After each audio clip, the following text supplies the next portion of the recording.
This is the Detroit Sports Podcast Network.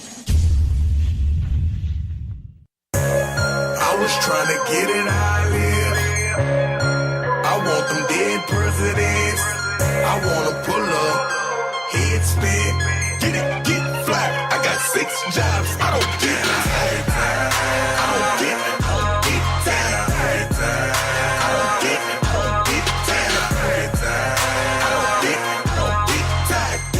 We never, ever get tired on Bad Hombres. It is episode number 14 of the podcast. I am your host, Vito Doc, alongside my usual sidekick and partner in crime. That is the Doc from Doc and Jock, the Podfather, John Charles Macaroon. Do you ever get called John Chuck, or was it ever John Chuck? I was No. like a John Chuck, and you wouldn't like that, would you? No. I think it's kind of funny though. Sorry. Vito, welcome to the weekend. I'm recovering from opening day. My goodness, what a party. Can't wait to talk to you about the week that was. Can't wait to spend an hour with you. Really, you know, Vito, one of the best hours of the week when I get a chance to spend time with you, recap what the hell's been going on, things in pop culture, things that kind of have broken throughout the week. But I hope that everybody that's listening to this, that's downloading this on the weekend, survived opening day. It is a party, and it does take probably a weekend to recover. Are you recovered from your trip to Miami? I know that when I listened to it, I openly laughed, and I just tell myself, you know what? It's really fun to do a podcast with someone that you can have fun with and you can just laugh with and tell jokes with. And that question that I asked is just so funny to listen to. At the 20-minute mark of episode 13, I guarantee you, Vito is like, oh my God, I can't believe he's asking. And I can't wait to get the reaction of your boy Nick regarding the hard investigative journalism that I went with there in that very fine podcast episode. But I'm looking forward to it as always. What's going on? What's on the agenda for today? Well, how about the fact that Tony Romo has left the NFL to pursue a broadcasting career with CBS? How about that, taking over the job from Phil Simms, the former number one color commentator for the NFL on CBS now, meaning Tony Romo is broadcasting games on the number one game on CBS throughout the upcoming NFL season, alongside Jim Nantz, who's been the number one play-by-play guy for so many different CBS Sports properties. So now it's Nantz and Romo. Do you think we'll like the pairing? Is it kind of weird to you to see Romo now, going to see Romo in the broadcast booth after he just stopped playing football? Many people are concerned, even his own colleagues that he's going to start working with have expressed, and we'll talk about, you know, some mean tweets coming up and some bad tweets. Yes, sir. That you've pinpointed, along with other things we'll talk about on this very fine podcast. But to look at it, many people will be jealous in the media industry regarding what's happened here because Tony Romo has no experience. He's just coming off of being a quarterback that was injured. But when I look at it and I kind of give my opinion on it, I think it's a good thing.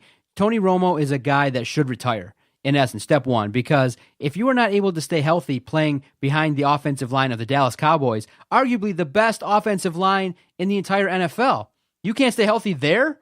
Forget about it. I think that retiring and taking a job in broadcasting is something you should take advantage of. And what is it that I always preach? You should leverage yourself. And when you have multiple networks that are vying for your services, you know damn well he's listening to the offers, and he's got to be making $1 million a year going to do it. So I think when you compare getting smashed by 300-pound linemen and you go, you know what? If I'm one hit away from not being able to play with my kids, not being able to have fun with my wife, forget about it. Have fun with my wife? What are you trying to say here, Doc? That if with a bad back, you can't perform your husbandly duties.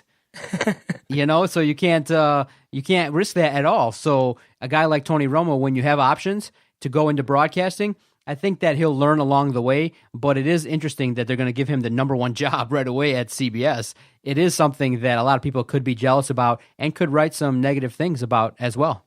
Well, the thing is, when you have no experience prior to jumping into the broadcast booth, and then you become the number one color commentator for the NFL on CBS, I don't think he's well equipped enough. I don't think he deserves the job. Now, is there merit for him to maybe get the number 2 color commentator gig with the NFL on Fox or something, as he was named as a potential replacement too for John Lynch in the NFL on Fox number 2 broadcast booth? Maybe that would have made sense, him sliding in there for John Lynch alongside Kevin Burkhardt, who does also studio work for the MLB on Fox.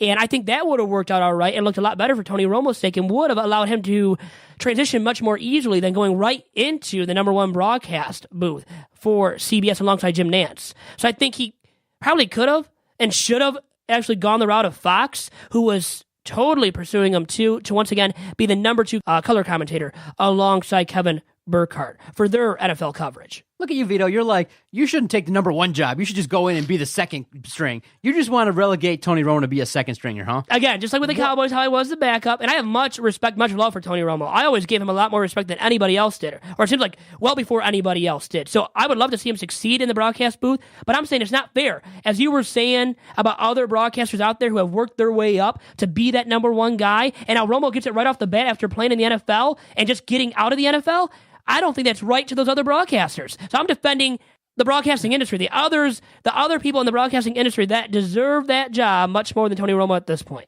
Okay, Vito, if the ticket comes a calling and says we want to pair you with Mike Valeni, you're just going to I deserve it. I should have it. But I've done it. No, but think about it. Has he done any kind of broadcasting? Isn't this something? It's not radio on an FM or AM radio dial. But think about it. You and I podcasting, isn't that a little bit of experience for me going into that kind of a job? Vito, April, May, June, July, August. Okay, so he's going to train all that time, right? He's going to train, and he's going to get behind the camera and do the work. And what does he possess that allows him to do this job? He's got insight regarding how to play football. So all he's got to work on is communication, which I think a guy of that caliber, do you know what it takes to be a quarterback in the NFL? Do you watch John Gruden's camp? Do you watch some of the things these quarterbacks got to do? You got to memorize a playbook and all these, signal calls that are like F3-4 right, blue, huddle, green, and try to go out there and remember it. And that's just for one play. And he's got to remember 85 to 90 plays in his head. So just going out there and being able to spit out a couple words regarding football. Now, the timing will be something that you get with experience. And it's live. But all of that analysis live, though, is hard. You media guys make it like this job is really that hard. It is to prepare and actually have stuff eloquently come out of your mouth that makes sense consistently throughout a broadcast. Now, is he you expect him to be perfect his very first broadcast? No, but I think that if you're given an opportunity, I think that you should really learn and grow as a person and stop being such a hater. I think you're becoming a king hater on this very fine podcast. Because now I'm becoming a troll. A Skip Bayless-like media personality, huh? Maybe it'll help my following out, as he cares about other people that troll people on Twitter and via their platforms on TV or whatever it may be. But realistically, he's not equipped to do the job right off the bat. We'll have training. You know that. A sufficient amount of training where they will do demo broadcasts. You know that. Him and Nance together to get that chemistry down pat. And they probably will gain the chemistry as they go along throughout the NFL season. But the thing is, with the package that CBS currently has for the NFL, you have the Thursday night and the Sunday afternoon games to call. Can he really be equipped enough to call both games every single week? And then there was talk of the fact that they might allow him to opt out of his contract mid-season to play with the Cowboys. If there's an injury to Dak Prescott, they're saying he can just be the emergency backup and go right back onto the playing field and play for the Cowboys as their starting quarterback. Just like that? Really? They're allowing that kind of language to be featured in his contract? Come on now. That's not right to anybody else there at CBS, including the man that he's replacing in Phil Simms. It's about options, Vito, and when you're a guy of that caliber, you got options. It's one of those things. Look at ESPN. They're hemorrhaging money. What do? They switch it over. They have Sam Ponder now, moved up to a different position. Obviously, probably gave her a bunch more money. And then ESPN hired Rex Ryan as an analyst to be on the Football Sunday show. So you're telling me that a company that's losing money has the means to go out there, but what's it all about? It's about ratings. And about eyeballs. I know the eyeballs will be on Romo, right? I mean, that's the biggest factor here to talk about for why CBS hired Romo to replace Phil Simms. Who, remember, Simms, how heavily scrutinized was Phil Simms on Twitter? You know it yourself from being on Twitter every day, all day long. I mean, think about it. During every single broadcast that he did with Jim Nance on CBS, he was heavily scrutinized. Why? I don't understand. Is it because of his tone? I liked Phil Simms. Old school, I think, too much, Doc.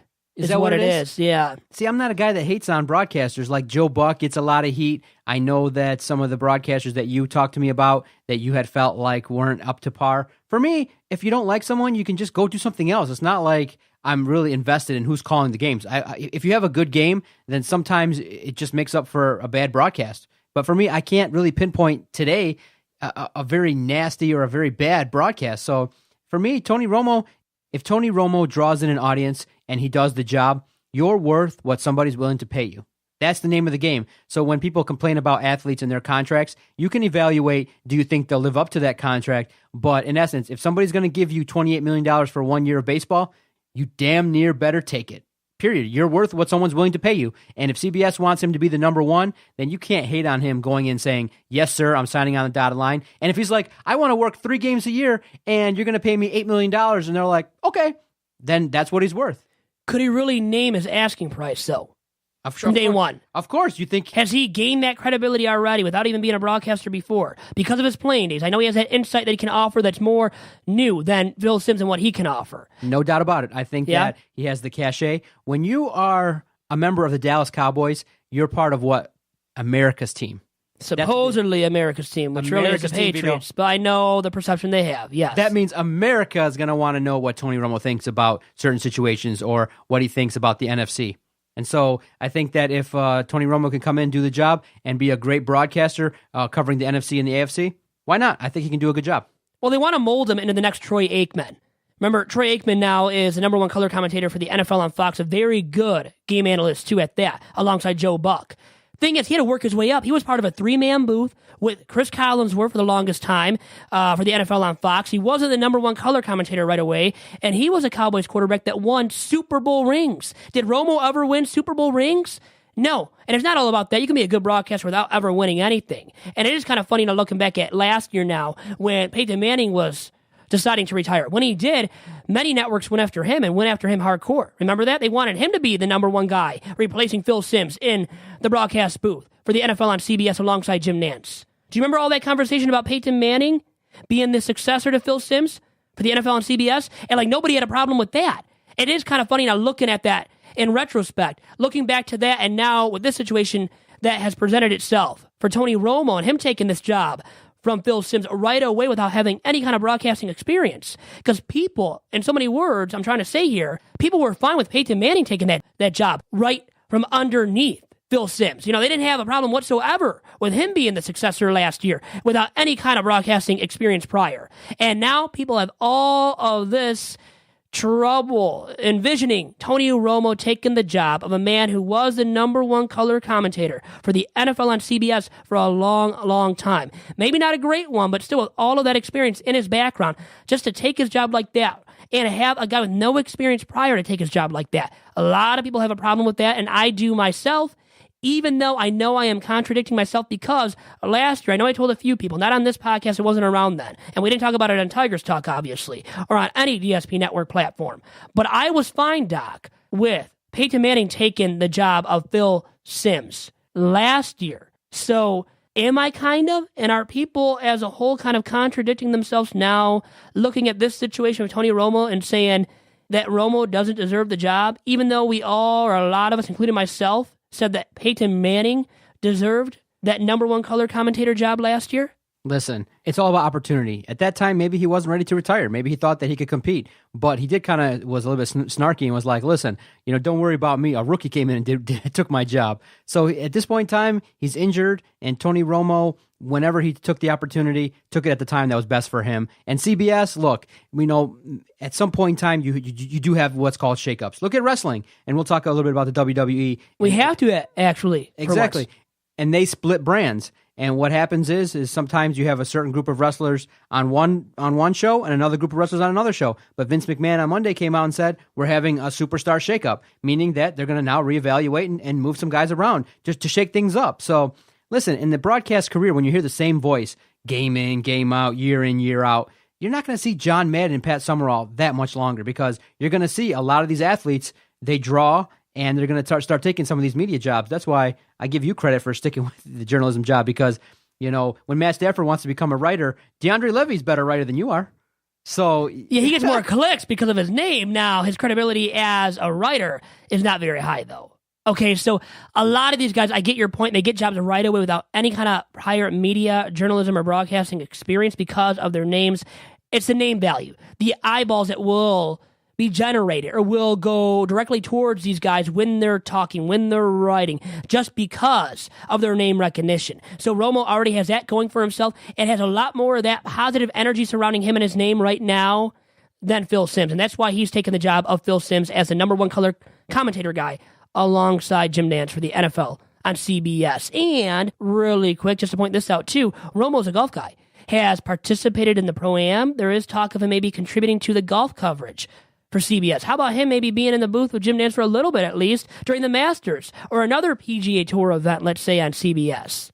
Huh? Could be a possibility. There you go. I would accept whatever role. Maybe it's going to also involve CBS Radio, maybe transitioning to get his own radio show too, a la, Boomer Esiason. That's the guy. That's the model. I don't think it's Phil Simms. I don't think it's Jim Nantz. I think if you want to replicate somebody, then I think Tony Romo would behoove himself to spend some time with Boomer Esiason, because that man has crafted probably one of the best careers, in the broadcast industry. I have a lot of respect for Boomer Esiason. If you're going to ask me who's my favorite athlete turned media member, it's probably going to be a tie between Boomer Esiason and Mike Golick. I like them both. I think they're really good. Golick. Too vanilla. How about Mike and Mike breaking up? Mike Greenberg now getting his own ESPN morning show? 17 How about that? 17 years. When you're in the Broadcasting Hall of Fame, there's not much more you can do as a pair. Hell, if you and I are together 17 years... God, we're going to be killing each other probably after 17 years, right? 17, he's not too vanilla. He has some strong takes. It's just when you're on a national show, you sometimes cannot just say, and be a hot take artist. Not everybody is in the realm of the hot take. You just give your opinion and be real. And if you can stay and earn a contract for 17 years, making probably six figures for the last 17 years, that's pretty good, Vito. Stop hating. He's doing something right. And Mike Greenberg, how about his new contract, his new show? He's been doing something right. Another vanilla guy, kind of. But when you're getting the big name guests that they do, they kind of have to be vanilla at times, right? They can't be hot take artists. And it's not for everybody to be a hot take artist. And people really appreciate those who are authentic, who are genuine with their takes too. And we try to be that on Two Bad Hombres every single week. And we have somebody with a very authentic take for Vito's bad tweet of the week. From Bonnie Bernstein, who, do you know the name, by the way? Former CBS Sports and ESPN reporter. She had this to say about Tony Romo taking the job of Phil Simms without any kind of experience whatsoever as a broadcaster. Here's her tweet. Tony Romo, with zero broadcast experience, reportedly replacing Phil Simms on CBS's #1 NFL game crew. No offense, but that's total crap. And how many people are calling BS on CBS for making that decision to hire Romo to make him the #1 game analyst alongside Jim Nantz? Just taking the job right from underneath Phil Simms. I mean, and what is now the alternative solution for using Phil Simms? Is he a complete afterthought to the extent where they're just completely ridding themselves of Phil Simms? Will he be the #2 game analyst now? What are they going to do with Phil Simms? Not that you really care, some of the people that are listening to this very fine podcast, but is he demoted now, or just are they going to get rid of him cold turkey at CBS? There's a question with that, too. He's got a lot of years left on his deal. You said it. And I think it's one of those things where they'll probably give him a fat check to walk away, or maybe he'll just be reassigned and take another role within the company. But when you look at it, listen, Bonnie Bernstein is representing the media. She's representing her colleagues. And I think it's the right thing to do, but not publicly. Really? Why can't you tweet that out? Not publicly. You got to go out there and you got to speak to your executives, your executive producers, your people, behind the scenes. You don't go out there and tweet. The idea is, Vito. But she's not part of CBS anymore, by the way. No, I understand. But you look at it in terms of media stick together, whether you're working there or not. You look at it. Yeah, but Romo's not media. He's not media? He's not known as media. He's the afterthought. He's once he the novice. He's a novice, so people don't care about him as a media. He's not a true media member yet. She's looking out for her veteran media types, such as Phil Simms. Come on, it's about that. See, I disagree. I feel like media sticks together, and there's always, the idea that you're supposed to protect the field. And whether it's an athlete coming in, whether it's somebody that works their way up, if somebody has an opportunity to do the job, you're not supposed to hate on them. And you could say that, you could look at and say, well, he needs more experience, but that's totally discounting what he does bring to the table. And I think when people assume, then you might have situations where you're totally surprised at who's the president of the United States, when you assume that things are going to turn out a certain way and they don't. And so my opinion is, if you want to really critique Tony Romo, wait and see what he does. Maybe he's the next John Gruden. Maybe he's the next John Madden. John Madden was what? Was he a broadcaster?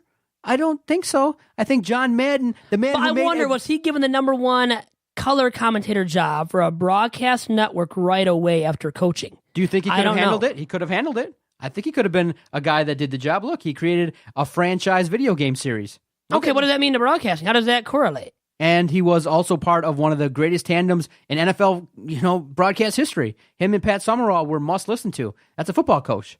All football. Look at coaches are coaches. Players are players, though. There's a point with that too, right? There's a difference there, at least a little bit. But he did play quarterback. He did play quarterback. He had to know a lot of stuff. You're right.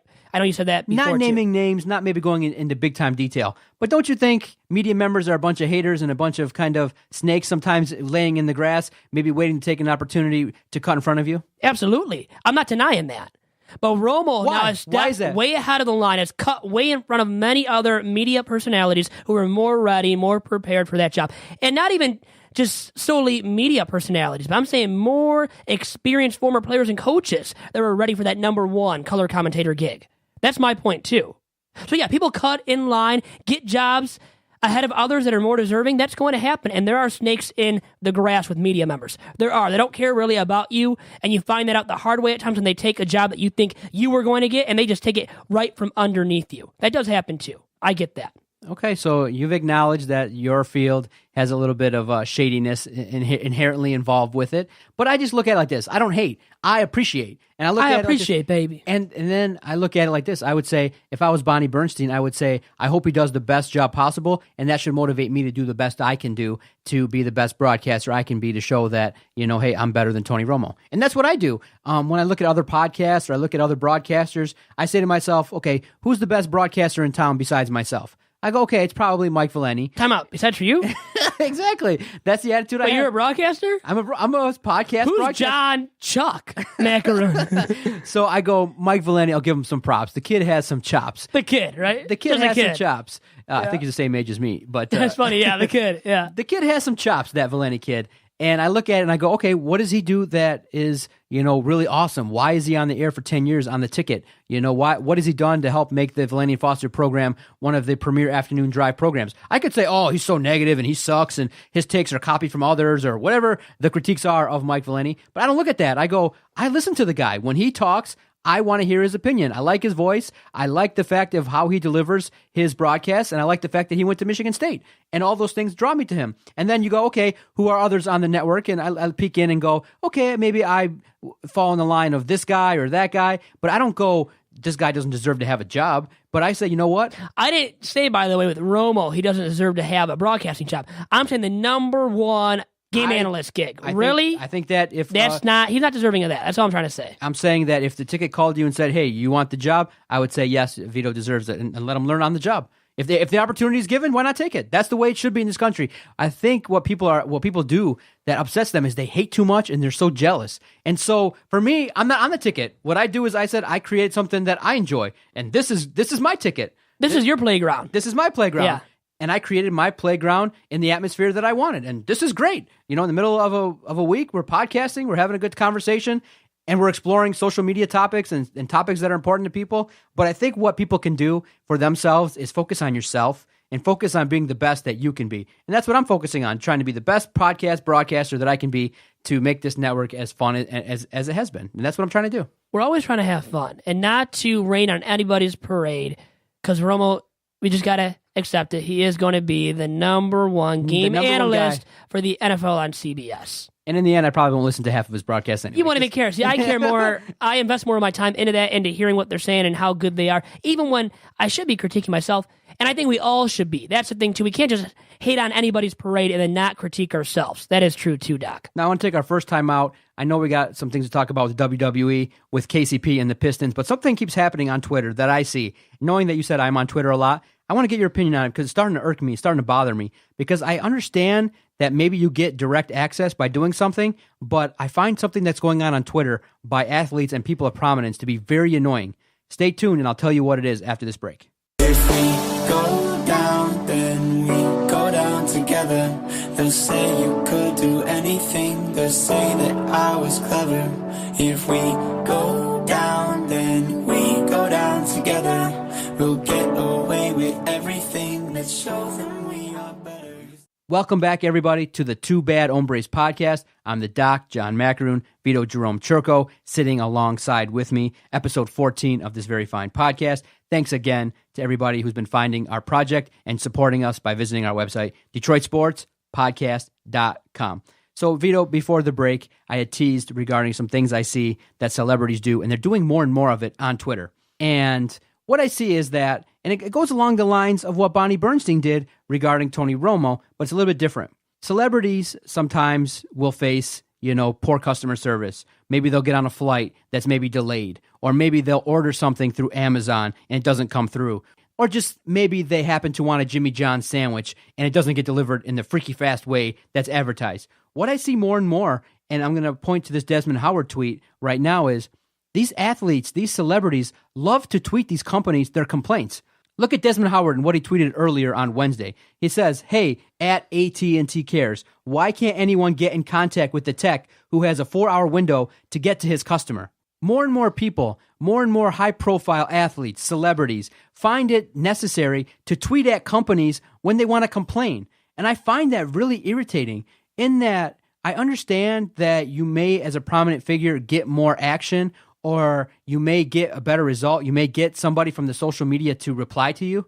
But why do that? I don't think, I've done it, and I don't want to be a hypocrite here. I did it, but I think the reason why I did it was I was so mad. I wanted to tell everybody that I was pissed off at, whether it be Dish Network or whether it be some other entity that I was upset at. You know what I mean? Talking about your service or why this got cut off or that cut off. But when I look at it now, talking about it, I just find it so distasteful to do it that way. You have emails, you have customer service. I mean, what's going to happen? Someone from AT&T's social media is going to be like, send me your email and we'll resolve it. It's the same thing. It's just taking one extra step. If you have a problem with AT&T, call them up, complain to the source. Why go on your social media and complain and warn everybody? Is it really news that AT&T sometimes has bad customer service, or Comcast, or some things that I've just come to the understanding that every company kind of sucks in some way when you have workers, is that you're going to face some employees that just suck at their job.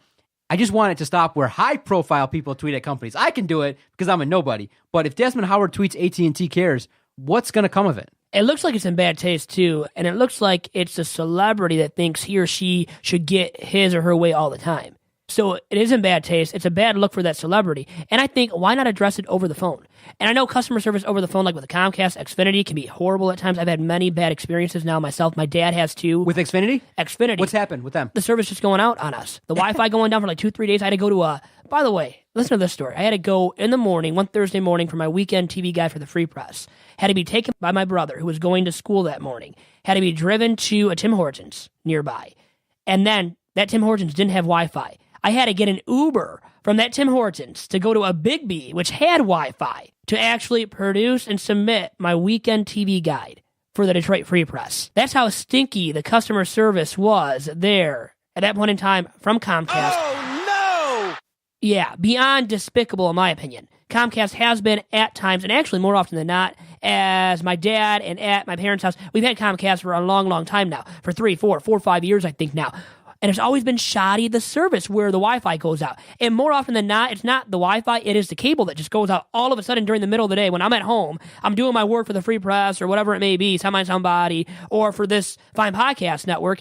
And then, guess what? The TV just goes out on me all of a sudden. And it's not right, but it happens almost once a month, if not twice a month, to us with our Comcast cable. Come on. Why should that be happening? I don't care who it's happening to. It should not be happening to anybody. I don't care how big of an average Joe my family and I are. It should not be happening at any point in time. And it does far too often for my family and at our house. I'll say that much. Did you ever think about switching? We had AT&T Uverse. We did have that at one point. The service wasn't the greatest for that either. But still, I'm not going to be the one that's critical and criticizing that outlet, that cable provider, Comcast, whether it be AT&T. I'm not going to go on Twitter and waste my time on there and address my issue via Twitter. I don't think it's right to do so either. I think it's in bad taste, and especially of a celebrity. I guess we're average Joes, and you can get away with it. I can get away with it. My dad, my brother, my mom can get away with it. Really, I think the entirety of my family can get away with it. None of us are celebrities or big timers. But the thing is, doing it, expressing your dismay for that cable provider or that the flight provider, whatever, it may be, whatever company or entity it may be. Doing so on social media, I think, is always, always in bad taste. And why not just address it over the phone or via email, like you said, Doc? Have you ever called customer service and just bitched them out and just said, listen, this is unacceptable. I'm going over to Uverse if you don't cut my bill in half, or you don't address the fact that I've had this cable for such a long time and this service stinks? You know what I've noticed, though? I never complain to that degree. I'm not that kind of person that just gets all fiery and fired up and just starts going on a tirade like that. Maybe via Tigers Talk for this podcast, too, Two Bad Hombres, but never for a cable provider, for lackluster customer service with anybody. I don't handle my business that way. I don't think you should. But the thing I have noticed, and my dad has too, when calling up these cable companies like Comcast, you can work out a deal with them to lower your bill. They don't offer you the special or the deal right away. They don't come out and say it themselves. But if you get to the nitty gritty, get down and dirty with them, they will actually typically offer you a special deal that you wouldn't even know about, once again, unless you gripe a little bit about your issue with the cable provider, about the price for your bill and why it was that high for that particular month. If you do bring that up to them and then do actually threaten them a little bit with saying, hey, I'm going to go switch my service to AT&T Uverse or something, or to DirecTV, or to Dish. If you do end up doing that, they will typically, Comcast that is, bring down their bill and maybe offer you a special deal that wouldn't have normally been offered. Now's your chance, Vito. If you have the opportunity, if to get the job done, pretend like I'm customer service from Xfinity and voice your complaint to me in the way that you feel would best come across as terms of what your complaint is and what do you want. In the most angry way possible, tell me, what the hell's your beef with Xfinity? Why the heck, not hell, why the heck does my cable go out on me at least twice a month? I am freaking tired of it. Fed up. It's up to here now. And I can't stand you guys anymore. And something, let me tell you, has to be done. Click. That does nothing, Vito. Come on now. That's my best attempt at it, man. I'm not a fiery individual naturally. I got to really work it up. That's your angry voice that you would call up with to try to get stuff done? Okay, now I'm going to show you the real way you do it. Let me see how you would do it. Okay, I'm calling up based upon the story that you presented, okay? So answer the phone. Hello, Comcast here. Listen, I don't know what kind of person's answering this phone. Are you American? No. You're not American? Okay, figures your company would hire some people cheap. That's the kind of company that you guys got over there. I'm a pissed off customer, and I'm going to tell you who I am. My name is Vito Jerome Churko, and I'm a member of the Detroit Free Press, and they pay me money to do a lot of good things for the Detroit community. And you know what one of my responsibilities is? One of my damn responsibilities is to print up some material regarding the TV sports viewing in the community. And you know what I need to do that job? I need freaking internet. And if I don't have the internet, and for some reason I pay for it and it doesn't come through, is this like a third world country or something? Because there's a scenario in which I pay my good hard-earned money to you guys, and you can't cut on the service. So I've noticed now in the last 8 days, 8 freaking times the service has gone out. I have to go to Tim Hortons to do my work. You think I want to get up on a Sunday in my pajamas and go to Tim Hortons to do my job? I'm pissed off right now, and I don't appreciate the service and the guarantees that you guys make. I see all the stupid ads that you guys run on TV and pay good money for that shows that you have great service and you're the top of the line service, and I can't get it every damn day. So you better send me to a supervisor right now, because I either want free service for the month or I want this problem fixed, where if this happens again, I'm going to be pissed off and I'm going to be calling you nonstop. Click.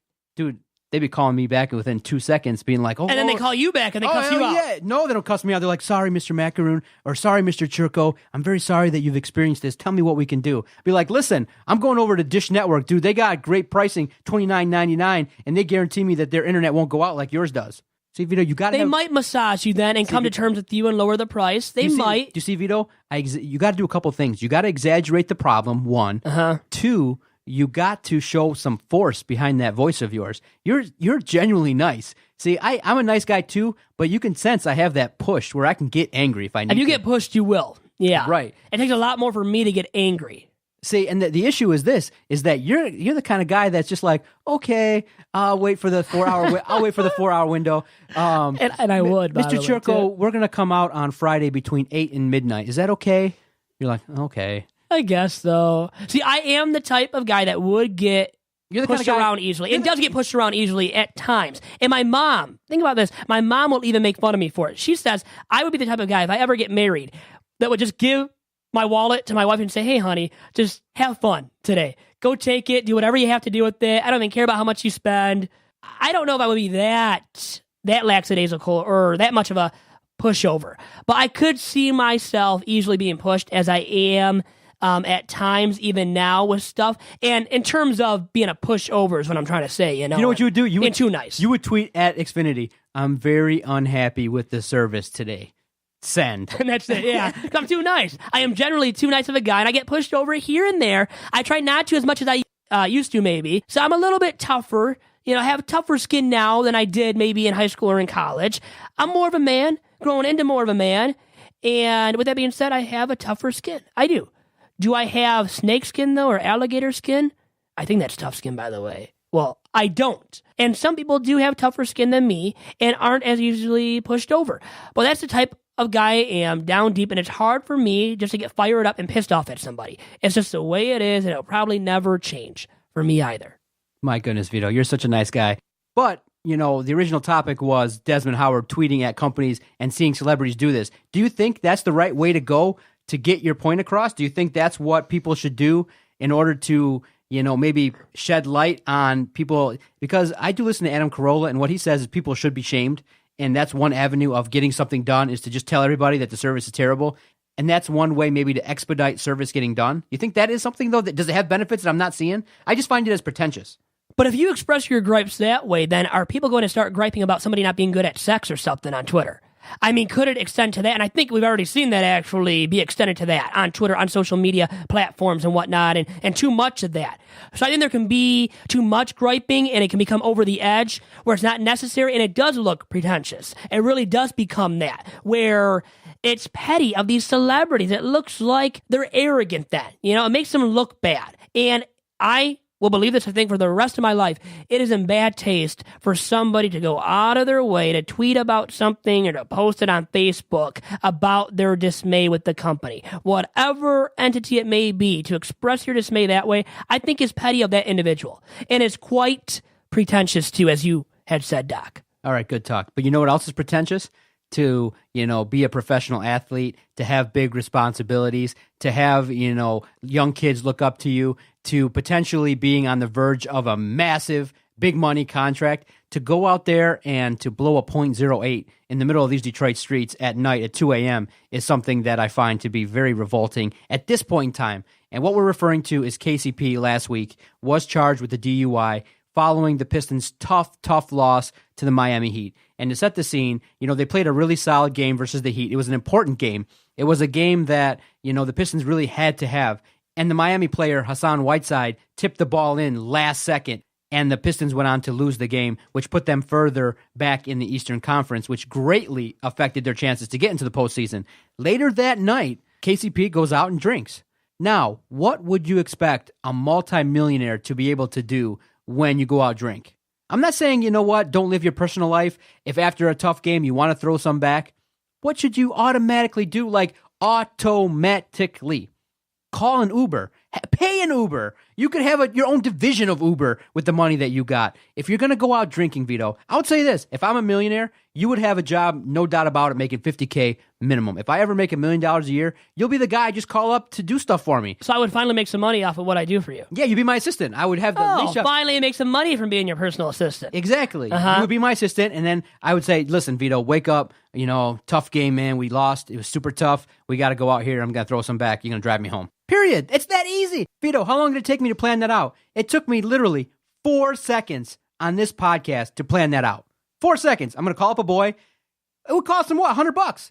$100, relatively speaking, to the millions that he's making this year to avoid what happened. It's unbelievable that these athletes still in 2017 would get pulled over and blow a .08. Now, how do you feel about the people that are poo-pooing it regarding Kentavious Caldwell-Pope of the Pistons getting arrested and legally being over the limit or legally being at the limit? Well, I would say that, it's not something just to throw to the curbside. It is a major issue, and KCP was in the wrong. You can't get away with that. You could harm yourself or harm another person. Even worse, kill somebody too, and or kill yourself. So you can't just poo-poo it. It is never a minor issue. When you're drinking and driving, you blow above the legal limit, then you're in the wrong. You've got a problem that you just made that could have been elevated or escalated to you killing yourself or another person or both of those things happening. And in that case, you end up, going to jail. And I think going to prison, you go to prison for life, right? Because of that. I mean, it's a major issue when somebody's life is potentially on the line and then lost because of drinking and driving. You've got a major issue on your hands. And as a person, you can't just get past that in your life. That's going to haunt you the rest of your life with the prison time, but also mentally, you are affected the rest of your life. You're not ever getting past that. Not totally, at least. So you can't poo-poo it because, once again, he could have killed somebody, could have killed himself, and could have killed multiple people by killing other people as well in a car crash that could have occurred because he was drinking and driving. So never, ever poo-poo that. And the easy solution is getting an Uber. I mean, how inexpensive are they? When I was in Florida on my trip to Miami and whatnot, I got Ubers left and right with my buddy Nick Schmiegel. And we did it very inexpensively, too. It can be as little as $12. I mean, to go a few miles up the road to a bar or club and to get back home to the hotel or to your house. So why not just do that when you have millions of dollars that you're making as a professional athlete? Especially when that's the case, such as in KCP's case, there are no excuses whatsoever for why you are drinking and driving and get caught, get pulled over, and arrested for a DUI. And what always happens, it causes the organization to have to kind of, rally around him and talk about and answer questions about, what did you say to them? Why were you playing the next night? Why didn't you get suspended? What's the level of responsibility that the organization has in terms of playing him? It's just a bad situation all around. And then you don't think about it. I didn't even think about it. TMZ Sports went right to the source and went right to the police station and garnered the video. And it was released a couple days later after his charge. And it's not a good look. We'll play the audio as best as we can. But, Kentavious Caldwell-Pope was cooperative. He was willing to do the field sobriety test. He did blow in the breathalyzer. He wasn't a malcontent. But I just find it so difficult, and I find it so hard to understand why an athlete in 2017 doesn't know how to drink responsibly. And we'll see what this video sounds like. I've played it a couple times, but through headphones, I'll see what it sounds like. This is the audio of Kentavious Caldwell-Pope from the Pistons, going through his field sobriety test. So how much have you had tonight? Not much. Okay. I have maybe 2, just water. 2 in water? Yeah. Okay. Second smell coming off and your eyes are pretty glossy and everything like that. So I just want to make sure you're okay to drive, okay? I'm okay. Okay. Just 2 in there, I'm pretty lightweight, I got you. I'm a lightweight. All you're lean, you're in great shape. I mean, obviously you're... So it's just you're a ball player. Just 2 in there, just water. So you said you only had 2? Yeah. Okay, what was it? Beer, liquor, wine? Hennessy. That's Hennessy? 2 Hennessy and okay. Just water for the rest of the... Because I knew I had to drive, Okay, I got you. Since I can smell it on you, and I did heavy speed and everything like that, I just got to run you through things. Okay, just make sure you're okay to drive, okay? Okay. You were out all night, so we're used to the cold. I'm from Georgia, you know what I'm saying? I'm used to the cold. I got you. What I have to have you doing this one is count out loud 1001, 1002, 1003 until I tell you to stop, okay? 2001, 2002, 2003, 2004. Okay. Have you ever taken one of these before? Okay. So what you're going to do is you're going to take a big deep breath in and a long steady breath out. Kind of like you're blowing up a balloon, okay? Okay. Take a big deep breath in. And not on the straw, so right now blow out. All right. So they give him the breathalyzer. He's very cooperative. Some time had passed, but he blew a .08. So at the time of his arrest, he probably was at a .09, .08 a little bit. And in essence, whether you agreed that's the very limit of what you can be at, that's against the law. If you blow a .08, that's against the law. So he's going to face some issues. He's going to probably... Greg Monroe had this problem. Ben Wallace had this problem. And what we see is probably a 2-game suspension at the start of next year. But obviously, the video speaks for itself. You heard it. Do you think it affects whether the Pistons will sign him for that max money, $20, $21 million a year? Well, Stan Van Gundy and the Pistons front office and what they've said about this situation, has it made it sound like it will affect what will happen with him in negotiations during the offseason, as KCP will be a restricted free agent, by the way. And with that being said, if you ask me, what does that mean? Well, Caldwell-Pope and his agent could negotiate a contract extension with the Pistons when free agency opens up July 1st. Or he could garner an offer sheet from another team, which the Pistons then would have the availability to match. If he doesn't get an offer, though, and doesn't reach an agreement with the Pistons, he could sign a 1-year qualifying offer with Detroit. And then he would become an unrestricted free agent in 2018. Now, will that affect his contract negotiations, and should it? I think it should, but will it? I don't think it will entirely, Doc. I think they feel like they need this guy for their future. The thing is, signing him to a max contract, he is not worth that. He is a 3-and-D player, meaning he plays good defense on the perimeter and can shoot the 3 ball. fairly well at least. But is he one of the most effective three-point shooters out there in the NBA today? No. You can still do better than Kentavious Caldwell-Pope. You really can.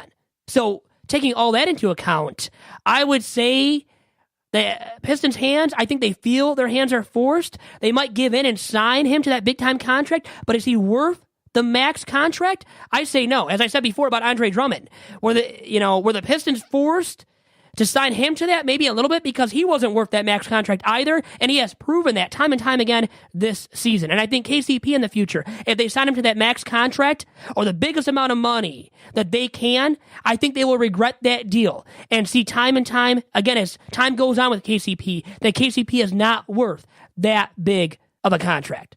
What do you think, though, Doc? I agree with you 100%. I look at it and I go, I'm not willing to give him the money anyway. I don't think he's worth it. I think the best thing that could happen to the Detroit Pistons if the Nets come in with that max offer and you just say, okay, you know what? We weren't willing to match it. Our range was between 17 and 19, and we just wish him his very best. It's one of those things where he's been a good citizen. This is one of those things where his reputation, they're giving him a pass because of the fact that he hasn't been a malcontent before. So it's a sad situation in 2017 to have this happen, but in the end, I just kind of hope that KCP does go to another organization. The Pistons do start over. It is something, though, you hope that doesn't continue to be a problem, because it's not how you handle problems. It's not how you handle tough losses to go out and drink Hennessy, as you heard on the He was drinking that Hennessy, baby, which I've never drank, from my knowledge, at least. And the thing is, too, the Pistons have gone into a tailspin. They need a roster overhaul. Don't you agree? I mean, Andre Drummond should be ridden. They can't get rid of him probably because of his big and really albatross. I use that word all the time, don't I? On Tiger Talk, I throw that term around on there. On Too Bad Hombres, now I'm throwing it around to describe Andre Drummond's big-time contract, the max contract that he got. He's not worth all that money. He's shown that time and time again, once again this season, that he is not worth all that money. If they could rid themselves of that contract, I think they would trade Andre Drummond. And Reggie Jackson even, I think, is on the trading block now. And who would I rather see dealt? I think Jackson, because of his injury to start the season, was not going to be the same caliber of a player as last year. So with that being said, I think he can become more effective next season as he'll get more and more healthy, hopefully be fully healthy by the start of next season. So I think it'd be in their best decision to keep Reggie Jackson, as I had said with Aaron McMahon when he was a guest on this very podcast, and to deal Andre Drummond. If they can do so, look to deal Andre Drummond this offseason. And they might not get the best offer after what has been kind of a lackluster season from Andre Drummond, but I say you try and deal him, because somebody will still be enticed by all his rebounding ability. And then KCP, if you really are looking to go into a roster overhaul, a full rebuild mode, I don't know if you need KCP a part of that full rebuild mode.